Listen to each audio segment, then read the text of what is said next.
Welcome to Storycomic Presents, where we interview amazing storytellers and artists. This is episode 123. I'm your host, Barney Smith of Storycomic.com, and we're excited to have with us the talented creative team of Fugitive Poems Comics, Christian De Matteo and James Lines. Christian and James. Hello, Barney. How you doing, Barney? Good. We're here. So congratulations, you guys both. You all hit your goal of your most latest, your latest and greatest Kickstarter. Our first Containment Kickstarter. Breach. Your first one, yes. First Kickstarter, yep. We funded in 36 hours, and it was shocking and wonderful and humbling and beautiful. Yeah, and so this is volume 2, but this is your first Kickstarter. So, Right. So talk to us about that, Christian. How did that happen? So this is volume 1. Okay. And it is printed for the very first time for this Kickstarter. There's a legacy tier on the Containment Breach Kickstarter where you can get volumes 1 and 2 together. This is an incredibly limited run. First time we ever printed them, and very tiny number printed. Last year during quarantine, we're talking to some people online, and I came up with the idea of James is apparently still having problems here. We came up with this idea of how quick can we make an anthology? And it's funny because backstage you mentioned zines, and that's exactly the spirit we went for with this. Right. It's got comics, it's got articles in it, it's got all kinds of stuff, but kind of it's a zine. It's a little heavy metal. It's a little thrown out there. Just look, we're making stuff. People are making stuff, and we wanted to show off other artists with us. And the theme of it was Quarantine Chronicles, and for obvious reasons. So what I did was I had each team come up with a prompt. So the umbrella theme was Quarantine Chronicles, and I had each team come up with a prompt. And then we shuffled those prompts around. Oh, cool. Everyone had to create a quarantine adjacent, something loosely playing with the idea of quarantine, comic that somehow incorporated the prompt. And we had a ton of fun. We put it up on Comixology where you can get it for $2.99. It sold. We're really excited. So we decided to do it again, and we wanted to go bigger, but we had no idea how big it was going to go. We're really excited. This is 50 pages. Right. Our current Kickstarter is 100. It says 155 plus there. Well, we just finished putting it together. It's 162 pages. Wow. And it is not a one sitting book at all. There's 17 stories in there from 35 different creators, literally from around the globe. We've got people from Peru and Venezuela. We've got people from England. We've got people from India. We've got people from Canada. We got people from the States, and a bunch of other Netherlands. Rob McDonald is out there in the Netherlands doing really cool stuff. We were so excited to get this to happen. We put out a contest. We had people send their portfolios because we didn't have them send stories or pitches because they didn't even know what the theme was going to be. Wow. And once we picked, we played matchmaker and put teams together, artists and writers who had never worked together before. And then we announced the theme, which was this time Mythology Reborn. And we're going to do more of these, and they'll have a different theme every time. So the creative teams had to come up with a story somehow connected to mythology, either reimagining a classic tale or a new tale told like a myth. And then we had them all come up with prompts: Terrible Twos, The Guardian of the Tree, The Hidden Truth, whatever people submitted. I mixed them up again, and people had to create their story, somehow incorporating that. So this is 17 wholly original stories. You wouldn't find them anywhere else. Made for this anthology. Nobody pulled the story out of a drawer and sent it to us. And I got to tell you, I'm ridiculously proud of it. I can say that without bragging because we've only got 3 stories in the book. The rest is all these other incredible artists. So take us back a little bit on the creation of Fugitive Poem Comics. How did you and James get together and create this initially? Well, he's left me now, so I don't want to talk about him. He's abandoned me. James and I are both college professors, and we've known each other for a while. but sort of casually. And then I started working with a friend, Michael Gracia. He got me writing comics. I've been writing. I've been a comic fan my entire life. Right. But I wanted to draw them. And you and James were talking earlier about your going to art school. Well, around 13, I had the sudden, shocking realization, and it's the second harrowing realization I had in my childhood, that I couldn't draw. I mean, I sucked horrendously, terribly, awful. And this is the second time that happened to me. The first time is when I was younger. I wanted to be a rock star and realized I couldn't sing. So it's been a heartbreaking ride. Uh, so I really got into story creation, and I got into writing and short stories, novels, screenplays I've got out there, and scripts for TV shows. And I don't know why I never looked back at comics and said I could write them. I kept reading them, but I was never writing comics. And then one day, Michael Gracia, who's got a great show called Get in Tune, he said, "Hey, I got an idea and I need a writer." And I started playing around with the comic script form and all the incredible challenges of writing a comic when you're used to writing other forms. I can't tell you how often James yells at me. He's like, "All right, so you got 47 panels on this page, and each panel has 33 things happening in it." And I'm like, "Yeah." You realize it isn't moving, right? And I've gotten much better at that over the years. I'm working with Michael. I put together a couple of scripts, and I had an idea all of a sudden of my own that was not a novel, not a short story, not a screenplay. It was a comic, and that had never happened before. And I wrote it and I showed it to Michael, and James saw it. I think Michael showed it to him. I don't remember. Right. And the next day, James came in with the first panel ever drawn of something, a comic I had written, totally my own story. And it's Pamela, the character from a comic we haven't made yet. I've got most of it written, walking down the street with this red scarf trailing behind her, two mannequins in store windows looking at her, and I was astonished. I was so taken with it, and that started our partnership. And we decided to form a company, Fugitive Poems. And you can find us at fugitivepoems.com, where if you look around carefully, you can find that drawing of Pamela walking down the street. And that's how we started. So yeah, this is our website, and it has been the most fulfilling creative relationship of my life. I mean, we just click. And so you mentioned earlier that it was that the challenges of writing comics compared to other writing. What are some of the things that you had to that was hard for you to learn when it came to writing in the comic form? So I have an MFA in creative writing, and that's my heart is in creating stories. And it was always in the form of short stories, which I still write. And I've written 3 novels, and I'm in a 4th. And you have so much room in prose to do whatever you want, right? And years ago, I also had a movie review website with my father and 2 best friends, Mike Flanagan, who was in Myth Reborn and in the previous one, and Mark Capitelli, who's a senior editor on this book. We had a movie review website, now defunct, but it was awesome. And I reviewed this little independent film. And the director got in touch with me. He was so pleased that I had seen the film, and we got to talking. We became friends, and he asked me to work on his next film. His name is Rob Riley, dear friend. And I walked into writing movie scripts so cocky. I mean, I was just like, I've written novels, man. I can write your movie. And easy peasy, right?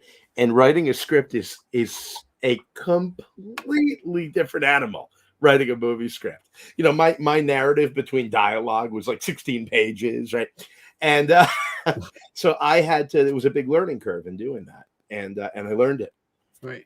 So when Michael Grassi asked me to write comics, I walked in. I don't learn my lesson.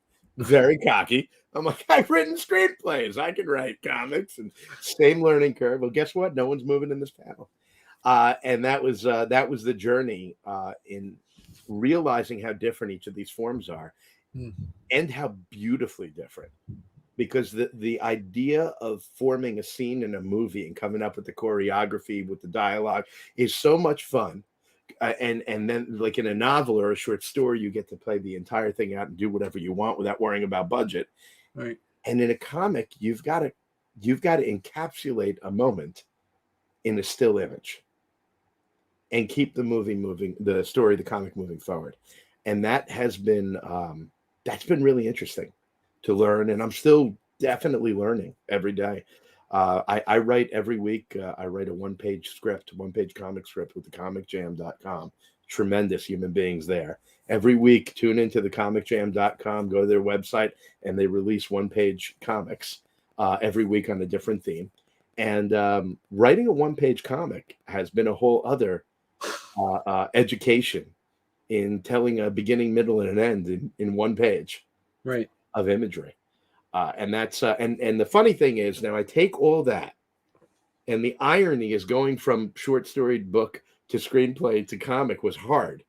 But taking what I've learned, getting all the way down to one-page comic and going back to my prose writing, I am more efficient in my prose writing now.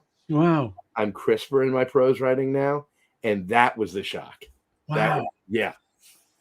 So from your experience, would your advice be it's easier for someone who writes comic scripts to write prose, or the other way around then? I don't know that I could possibly answer that. My experience is based on doing it all. Right. Which sounds egotist. I don't mean it that way. Not like I can do it all. I mean, like having played in all those sandboxes. I'm going to tell you what has been. So writing a novel is such a solitary thing, and short stories in a beautiful way, and I love it. I love it. But once you get into screenplays, and then even more so with comics, there's another person there calling you on your BS as you're going. Like, that's not going to work. Or saying, hey, I love that. What if? And that other voice in my head, who has never, ever, ever been better than James. James and I, we see something and we click on it. We spark on it. I give him a story and he's right there with it. And It's cool because it's not like one of us is just agreeing to everything the other one says. We have honed in on an idea and now we're both working to make it better. And I can say that when I take that back to my prose writing, that I'm now supplying that other voice in my head, making it sort of psychopathically collaborative, where there's another voice in my head talking. But I've gotten used to a sort of collaborator course corrector. And James is really that voice. Even when I'm working on something on my own, the reality checker, but also the fantasy creator. Hey, what if we did that? I can draw it like this. I never thought of that. We have 2 free comics on fugitivepoems.com, River and Distributary. And they are the first 2 chapters of what's going to be our next graphic novel, River. And there's a character. If you click on Distributary, there's River. Yep, there's the first one. And this is the first comic, full beginning, middle, and end comic we made together. These are not necessarily family friendly, just to give you a warning. What your viewership is, but someone's face is about to get chopped off. These are basically R-rated movies, our comics. Right. Distributary, there's a character in it that I had envisioned in a certain way. And James thought my idea was so funny that he took it to a whole other level. And the idea was that in the future, fashion is going to be that suits have rectangles cut out around the nipples for men. And he thought it was so funny that he decided to make the character wearing this obese, a grotesquely overweight dude. And I can say that because I am. And when he showed me the drawing, it had never occurred to me to make this guy look this way. Right. But the minute I saw it, I said, that's Ruiz. That's him. Right. And it changed how I wrote him. I went back to the script and his dialogue actually changed. Because really? Looking at this man I heard him speak in a different way than I had thought of. Right. And that's this collaboration with James. These are all images from Myth Reborn. That second one on the left, that house, the apartments there, inspired by New Orleans. That's from our story, our horror story in the book, Delphine. And Okay. that's James. And then Wow. we've got these other great artists to the right with the blackboard is Gabe Martini from a story he did with the excellent writer Dustin Luke Nelson, whose poetry you can find out there. The dragon is Elliot Rodriguez from a story he did with Ryan Burke, who did a great comic called Coronary, which he kickstarted. If you can contact Ryan Burke and get Coronary, you'll love it. And then on the right is art from a Thor story in our book, not Marvel's Thor, but the Norse Thor, drawn by Brian Beardsley, who is incredible. Based on a script by Travis Hill, who, I mean, I'm going to say, I'm going to be repetitious. Everyone in this book is amazing. I am so enamored with the team we put together and what they made. Everyone's just tremendous. And every story has something major to recommend it, which my experience with anthologies years ago was that you got two good stories and then meh. And the bar has been raising, and we wanted to be part of that raising bar. So I guess so looking at it as well as, we might have some writers say, hey, I got someone, but how did you, first of all, as you said, you sent out that call almost to say, hey, I got this. How did you advertise that? How did you and then how did you kind of vet that process with writers and artists? I like to create. I like to write, right? That's all I want to do. It's all I want to do. That and teach. I love teaching. And if I had my druthers, I would write full time and teach one class a semester. I would totally cut down the teaching, but I love teaching college. It's an incredible age. I love my students.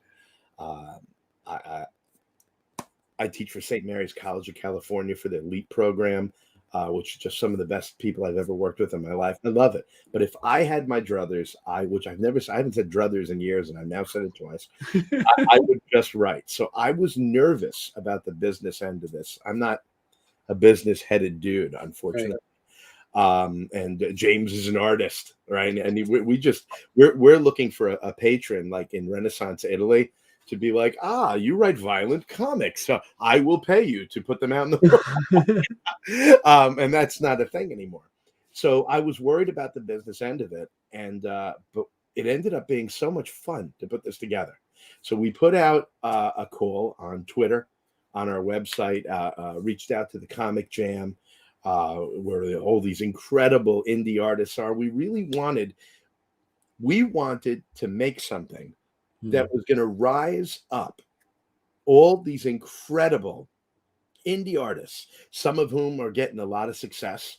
Jay Sheik and J.L. Collins and Marissa Brignall and Leland Bjerg, they're a team. They're the only team that came as a team to the book, and Jay Sheik is in like 3 other Kickstarters that are going nuts right now. Him and Jeremiah Espinoza just funded Hollowed North, which is awesome. But we got these Sahith S. Tiger in India, Sammy Ward in England is working with him, Nicholas Punamali. We've got these incredible people, a number of whom have been published before, and a number of whom haven't. And so the question was, how do we reach out to those people so that the world can see what they're doing? And what we are doing, what James and I are doing, that I'm really proud of. Yeah. And so we put out a call everywhere we could, and people responded. Yeah. And so we went through these great responses, and we had to turn away some people that I'm praying will come back for the next one, because I wanted them in the book. We just ran out of space. Yeah. And we match made them. Right. Jeffrey Barant and Pierre Rosette, 2 people. They're now doing another comic together. So we use social media. I mean, 98% of what we did was social media. Twitter, Instagram, and reaching out on a Discord to the comic channel. Right. Evan just said, Leap alumni here. Christian is a phenomenal professor, also a creative, tangential, hilarious mastermind, and brings people together. Look at that. Hold on, I have to Zell him money now. Thank you, Evan. And we did get a message. James said that he couldn't make it back on. It was too echoey for him. So this is gonna be the first time we're appearing somewhere not together. James, I'll do your part. I'll see if I can. So then, from the business perspective, what did you do with? Did you already have contracts set? Did you have them people write contracts or things written up in advance for that? How did that work? We really went all over to get resources, and I'm going to tell you, one of the most wonderful people that we've met. I've been developing relationships once I discovered the indie comic world on Twitter. Twitter has so much hateful, horrendous awfulness to it, and it's balanced by so much beauty and so many beautiful and wonderful communities like hashtag writing community and hashtag making comics. The indie comic community on Twitter is thriving and thrumming and alive. And I got to meet all these cool people, and one of them was Doug Wood, and I can't tell you how grateful I am to Doug Wood and Jordan Patrick Finn. The two of them have given us so much time. They're a little further down the road than we are, putting out great books. Doug Wood met with us via Zoom several times and answered any stupid questions that we had or I had, and gave us pointers and told us what he didn't know, which was very, very little that he didn't know, but directed us where to look for that, and was polite about my dumbest questions. And he spent a lot of time guiding us. And Doug Wood has Leap M on Kickstarter right now, which is a great graphic novel one-shot. Wow. Time travel detective story. It's about a veteran. It's excellent. Wow. And then Jordan Patrick Finn, who's put out Death Kanji, which is one of my favorite books of last year. He was a great guide. We edited a lot of stories in this book. We had him edit our story. Oh, wow. Which was a really cool experience to get his brain in on the mix. Again, that collaborative thing. And then Mark Capitelli is a senior editor on Containment Breach too. And he again, all this great collaboration and discussion. So that's what we did. That's how we found out how things worked and really figured out how to do a Kickstarter. Frankie White, he's got Eat My Flesh, Drink My Blood at Dauntless Stories right now. He was another guy that was a wonderful guide for us. So just tremendous people out there that want to help each other. And we've got people coming to us now, and we're making sure to ignore them completely and forget where we came from. We're trying to do the same thing. Right. And so how did your, also from the design perspective of it, was that how much of that was you and how much of that was James and actually formatting of the book and all that stuff? Well, let me tell you what I did there. Nothing. James has designed both of these books. This is part one, and wait till you see part two. 162 pages, professionally printed with Mixam printing, and James laid this thing out. My favorite part of the process, and probably the only part of the process that I was of any value in, was the mixtape factor, which me, James, and Mark had to sit down and say, what order are these stories going to go in? Right. And you're putting the mixtape together for the girl, and it's got to have the exact right progression to get her where you want her to be, feeling what you want her to feel at the end. Well, we had that same thing with the anthology. What order do you put them in? Particularly, where do you put our dark soul of a story? The dark soul of the book. We thought a lot more people were going to do horror, but apparently I'm the only psychopath writing. There's some darker stories, but ours is messed up. What do we do? So that was the only part, but otherwise, James, from stem to stern, to use one of Mark's favorite expressions, put this entire thing together, and the layout is beautiful. And of course, it's collaborative. So Right. he's asking questions, and I refuse to take any credit for anything that I may have thrown his way. I'm sure maybe an answer or two was beneficial, but James is an incredible artist. He's an incredible talent. He's got an incredible eye for art, and apparently for layout as well, because both of these books are I would buy these books. That's just picking it up on the shelf and flipping through it. I 100% professional, gorgeously put together. I would buy it, and that's James. James did that. So let's talk a bit about the Kickstarter. Mm-hmm. You had on here, looking at it, you have how much? So how much, like as you said, you did a lot of background research and things like that, and trying to figure out pledge levels, ideas that you wanted to put into it. What were some of the advice that you got ahead of time that they said, oh, you have to make sure you do X or Y, full stop, make sure you do this first? What would be that advice that you got that you definitely saw that was made your Kickstarter successful? Well, I can start with something that we didn't do that we should have. And that was getting a pre-launch page together. I've got a couple of friends who are the team that did Epic Poems for Children, which is in this book. That's a story in this book. It was a great article just written about them. If you scroll down a little bit, it's the little boy. I think it's one of the first one. That's it. That's from Jay Sheik drew that. Marissa Brignol, who, if Disney needs a colorist, they need to call Marissa Brignol. I've never seen anyone do what she does. Leland Bjerg was a letterer, and it's the story written by J.L. Collins. And they have a Kickstarter coming out soon, and they're working on getting their pre-launch page out. And you should get it. The book is called Thistle, and it's awesome, and you need to get it. But the key is to get a longer pre-launch, maybe like a week or so, and to get as many people to sign on to be notified as soon as possible. And we had a 2-day pre-launch because we were I should say, obsessively rewriting the Kickstarter to get it just right. And so that was, and we were debating what pictures to put up, and it was, so that's something I would recommend, is having a little bit longer of a runway with the pre-launch and getting people to sign up so that they get an email the moment you launch. Okay. However, the big advice I would give is the minute we launched, I sent, so fugitivepoems.com, go there, subscribe to us, go to Fugitive Poems on YouTube, subscribe there. And we got people to subscribe. And so we had a mailing list at fugitivepoems.com. Oh my gosh, these remind me later to talk about. I wanted to do interviews with the incredible creators in our books so that people would meet them and know them. And we're putting out more every week. These people are unbelievable.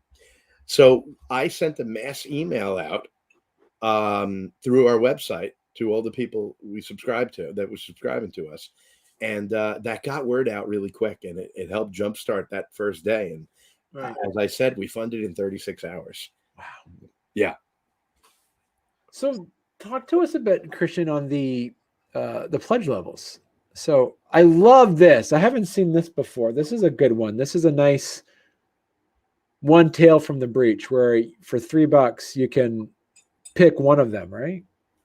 That was a suggestion. So I'm terrible at self-promotion. I should be claiming everything was my brilliant idea, but that was a suggestion from Doug Wood. I actually had seen it, and I didn't like the idea. I'm like, I want people to get the book, there's a digital copy for $10. Right. And he said, you know what? Somebody's mother, somebody's aunt that doesn't know anything about comics that's in the book, they might want to see the work, just the story that their relative was in. And then other people, they might want to check it out before they go for the whole book. Right. And Doug Wood recommended it. He had done it on his book, Big Hype, which was a American Shonen Jump style book. Yeah. And beautiful, great anthology. And so that was a prompt I took from him, and he was 100% right. It was a very cool idea. Wow. And then you have, and this is a fantastic deal for $10. You get that 160 plus book. When I put that up, I didn't know the book was going to be. We hadn't laid it out yet, and then we didn't know it was going to be quite that big. So it is an awesome deal. There's another Kickstarter out right now called "Producing the End of the World," which Jay Sheik is in, and their digital copy is much more expensive because it's a big one. And I was like, aha. But frankly, I'm glad because I want to get this in people's hands. Right. I would rather it was in their hands because I'm Right. not 100 years old and I like physical media. Yeah. And I think you should flip through it and I think you should see the page turns. Yeah. You know, those left-hand page reveals. Right. To me, that's a comic. And then you have $20. This is like this is pretty much the bread and butter one right here, right? That's the book. Physical copy. Physical copy. However, we just passed our first stretch goal, $6,000. Which means that everyone who ordered at the physical level and up is now getting James's 18 by 12 print of his Atomic Anvil. Wow. That's Hephaestus striking the anvil right at the top there. Yeah. Everyone who ordered the book physically and all the other tiers is going to get that 12 by 18 print now. Wow. And our second stretch goal is up. If we hit 6,250, I'm going to let someone chop off my not with a knife. It's going to be a samurai shame ceremony, and we're going to film it live. And that's our next Kickstarter goal because many people in my life are turning on it, and I haven't wanted to cut it. So, and then we've got another one coming. There's an incredible artist named Jack Van Thom. You can find his work tons of his work at the Comic Jam. He is unbelievable. And he has done an alternate cover, a variant cover for us as a poster. And that's going to be 6,500. That's going to be that stretch goal. Everyone will get that. And that's going to be 12 by 18 as well. We haven't unveiled it yet, but I'm going to tell you it is freaking beautiful. Wow. But you get here. So this is... You for your $25 pledge, you get both physical and digital copies. Yes, and 2 postcards. That's the big thing is that we're making postcards, so little bits of art that you can hang from different prints from the book. So we've got that. We've got 2 art from the breach levels. Yeah. We want the book out there. But we also wanted this to be a lot of fun, and we want to share the work. Right. I want the entire universe to see what James can do. Right. Because he's unbelievable. And I want the universe to see what all these great artists can do. So we want to get art there. We want people to hang stuff up so somebody else goes, what is that? And they can say, wow, James Lyons drew that. Marcelo Biot drew that. All these great artists.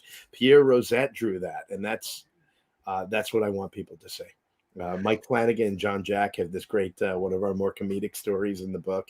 I want people to see this stuff. Right. You had there on, and also for if you go up to the $30, you get both the physical, digital, and a signed copy of the script. Barney, I put that in as a gag.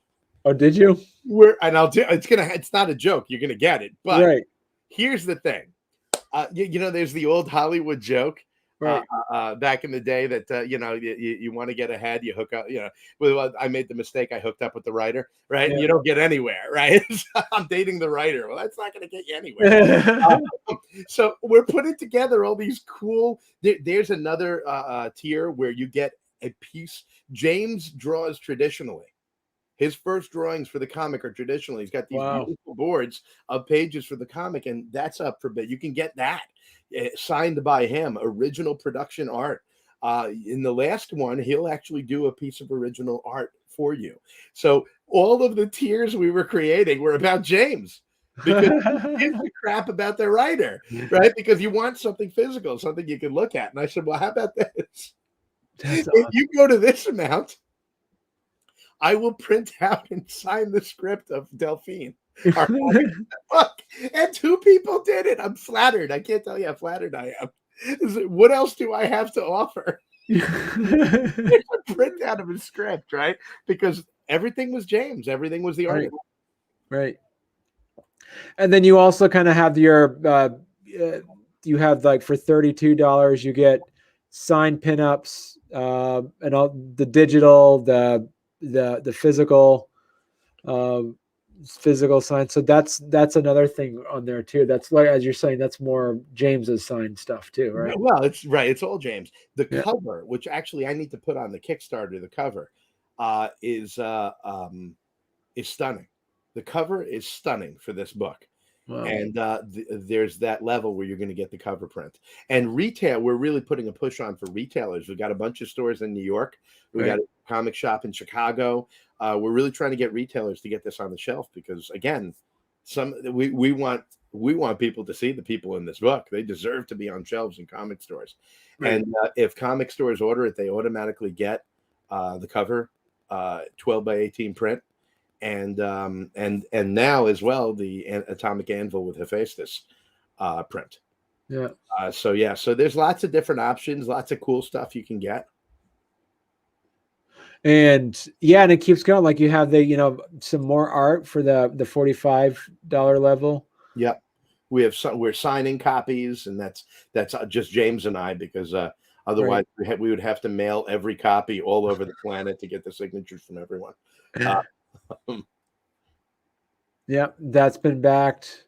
You got prints, and then you have 3 prints from the pages. So a lot of this, as you say, a lot of these levels, what you have are and this is one of the tips that we've heard in previous guests of put as much as you want as in a flat envelope. It's like keep it flat in a way, easier for shipping. So Jordan Patrick Finn told me, don't do hats or T-shirts. It was the bane of my existence. So figuring out how to send hats along with the book, but you don't want the book to bend. And I heard him loud and clear on that. I said, we're going to have a lot of flat goodies. Right. and to me, that's what you want. You want the art. Yeah. And right here you have like your $75. This is where you were talking before, your legacy issue #1. That's where you get Containment Breach Volume 1 and Volume 2. So if you have any OCD like I do, you see the #1 on the spine there. If you don't want to have Containment Breach 2 on the shelf with the #2 and no 1 next to it, then you want it back at the legacy. And again, we printed so few of these. If you look, there's a limited number. 15? Yeah. We're only offering 15 on the Kickstarter. Wow. And then we've held a couple for some stores that want it. There's going to be the Spider's Web in Yonkers, New York, my hometown, Yonkers. The Spider's Web is one of the stores that's going to actually have Containment Breach 1 on the shelf there. And they're going to be rare as heck. Wow. Okay. And so this is what's this here that you're looking at, the sign for $200 signed original production art? That's what you're talking about with James's? Yeah, signed physical work, production art. You're going to get one of the pieces that he drew. Okay. That he, when he was making Delphine, when he was drawing it, this is one of the original pages that he drew that then turned into the comic. Yeah, and right now it looks like you had a few of them are no longer available. Yep. So, sold out. Yep. Yeah. So proud of this, and I'm so proud of where it's going and what it's doing. I'm so excited. Like I said, about an hour before we got on the show with you, we passed the $6,000 level. I actually found out from Travis Hill. I hadn't even realized it. One of our writers, Travis. So as of this recording, you still have 2 weeks left on this. Yeah, we got there it is, 15 days. Yeah. And I'm also walking around going to comic shops in person, because I'm an in-person kind of guy. That's been one of the rough things. I'm so glad that James and I, not only am I one of the few lucky writers to have an artist partner, because that's you go all over independent comic Twitter and everyone's looking for an artist. Right. We've got a partnership. We have a company. I write something, he draws it. He comes up with an idea, I write it. So not only am I blessed with that, and that he is brother to me. He's an amazing individual. Friends with my entire family, and I mean we're family. Right. Not only is that the case, but he lives near me and we work together, and that works for me. There are people that are doing incredible stuff from a distance. Matt Battaglia drew Leap M. He just did Goes to the Carousel, which you can find at Dauntless Stories. It's an incredible book. Oh, and wow. Leap M, which is on Kickstarter right now, which Doug Wood wrote, they're conversing over a distance, right? And that works. We can do that now, right? But I like to meet people and be with people. So I've been going to the stores and actually showing people the book, a dummy copy of the book, a galley. And then that's why I did the YouTube videos. I wanted to meet. We're dealing with all these people via email and Discord, and I wanted to actually see them and talk to them. So I started doing the Containment Breach 3-minute meets, and none of them are 3 minutes. So that I could meet. I'm an Italian. I want to meet people. I could meet these great artists, and that the world could see them. So subscribe to the Fugitive Poems YouTube page, and you'll see these great artists. Listen to them talk about creating. Right. Yeah, absolutely. Like you said, for anyone listening out there or watching this, YouTube, go to YouTube, type in Fugitive Poems. And you do have some fantastic interviews that you've already had on here. So, yeah. Our first one released all the way on the right there is Matt Rowe, who just funded the Eternal Dieback. He's a great artist. He did a piece with Grant Diarmid. You need to get your hands on Hunt for the Solivore, which he did with Lloyd Lane. Grant Diarmid's an unbelievable writer, and we teamed him up with Matt Rowe for this really cool story called Olympus, New Mexico. Wow, what a story. And beautiful and so well written and powerful, and Matt's art complements it perfectly. Right. So let me ask you then, Christian, is there already, since you've been as you mentioned earlier, kind of delightfully surprised on how quickly this was funded, are you looking at Containment Breach Volume 3 now? I would like to. I'm old enough that I don't swear to anything for the future. Yeah. Because who the heck knows what's going to happen? As we all found out. Yeah. In the last 2 years. But of course, that sparked Quarantine Chronicles. So you never know what's going to happen. Our next project is going to be James and I, and Mark Capitelli editing.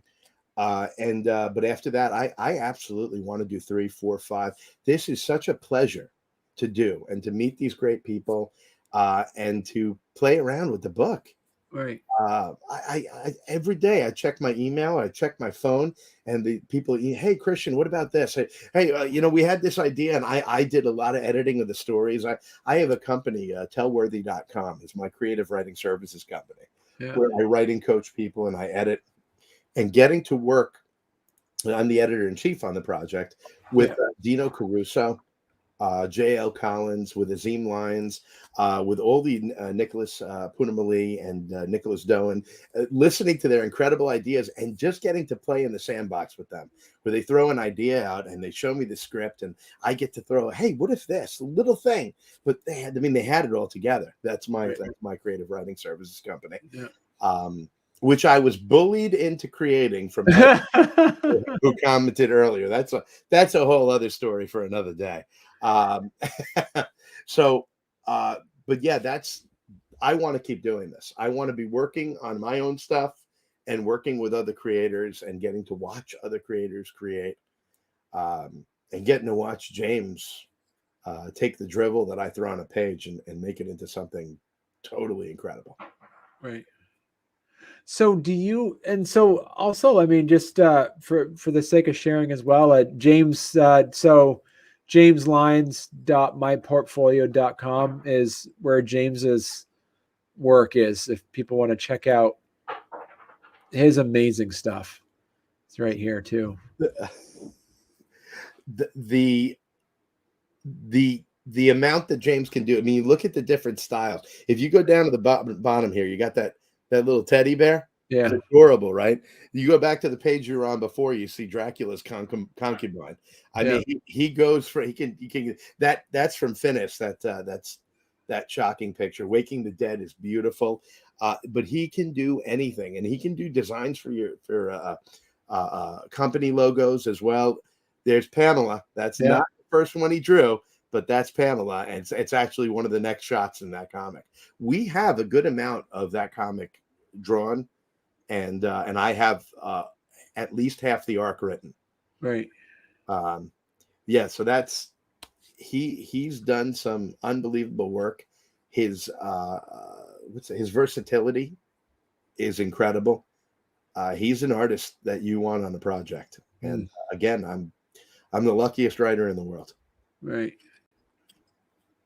Wow, that's some fantastic stuff. So I got to say though, congratulations again for hitting your goal. That's awesome. And congratulations on having not only that, but just creating such a fantastic resource and a place for, as you said, other artists and writers. We hear a lot about people being able to reach out to other writers, people reach out to other artists, but the fact that you're able to, with Fugitive Poems, fugitivepoems.com, being able to have writers and artists, a place for them to connect, I think. And as you say, sending out those calls for work is a great, if somebody wanted to do that, where would be the best way? What would be the best way for someone to reach out to you and say, hey, when you do your next call out, how do I reach you? Well, I mean, very, very easy. My email address is christian@fugitivepoems.com, but you can reach out to me right there's a contact us on the fugitivepoems.com website. And most importantly, the easiest way to get, oh, wow, that was quick. Well, the easiest way to get in touch with me is Twitter. Either at CDM-ETC, which I came up with years ago before I even thought about having a recognizable Twitter handle. It's terrible. Only matched by Rob McDonald in our book, who also has a terrible, Rob, I've never told you that if you're watching. terrible Twitter handle too, just like mine. My father said to me in the late 90s, the mid 90s, I guess, Christian, I'll never forget these words. Christian, we have the internet in the basement. I'll never forget those words because they had gotten AOL. Remember those thousands of discs that they sent out? Yeah.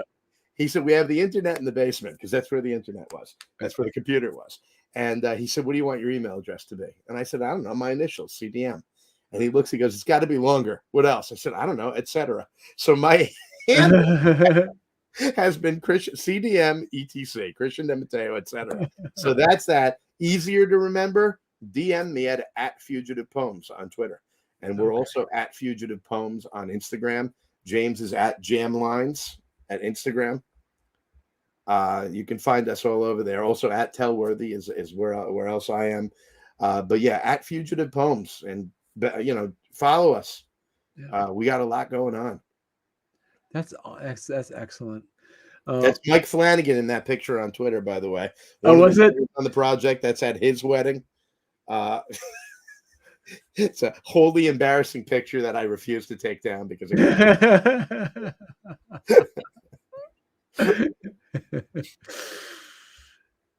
yeah. So make sure, Christian, and make sure that you and James come back on. When you're promoting your next project.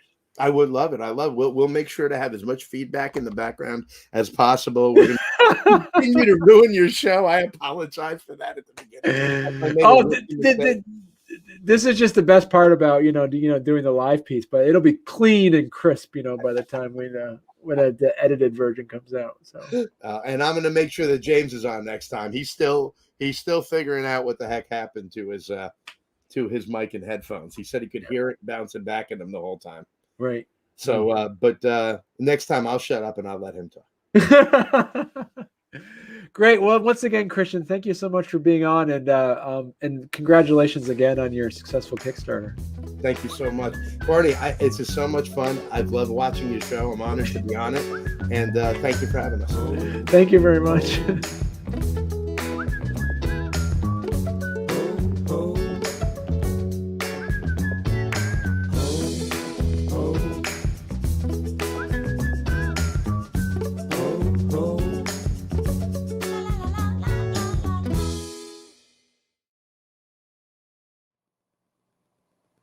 All right, I think I'm good. Let me check.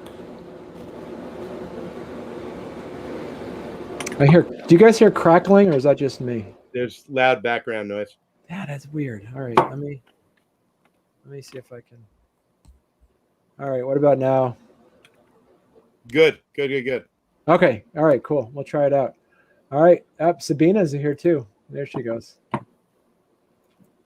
Hello, Cool. Sabina. That's my sister. All right, so let me De Matteo, right? De Matteo, yep. De Matteo. All right, good. We got it. All right.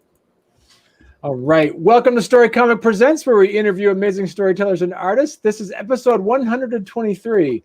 I'm your host, Barney Smith of Storycomic.com, and we're excited to have with us the talented creative team of Fugitive Poem Comics, Matteo and James Lines. Oh, we lost James. I think he ran away. He's probably checking things out. All right, let me do that. Why I keep hearing crackling sounds? All right, let me try this. He may have jumped out to get a clean connection. All right. Do you hear the crackling still? No. I think it was my headphones then. All right. All right, here we go. Let me unplug this.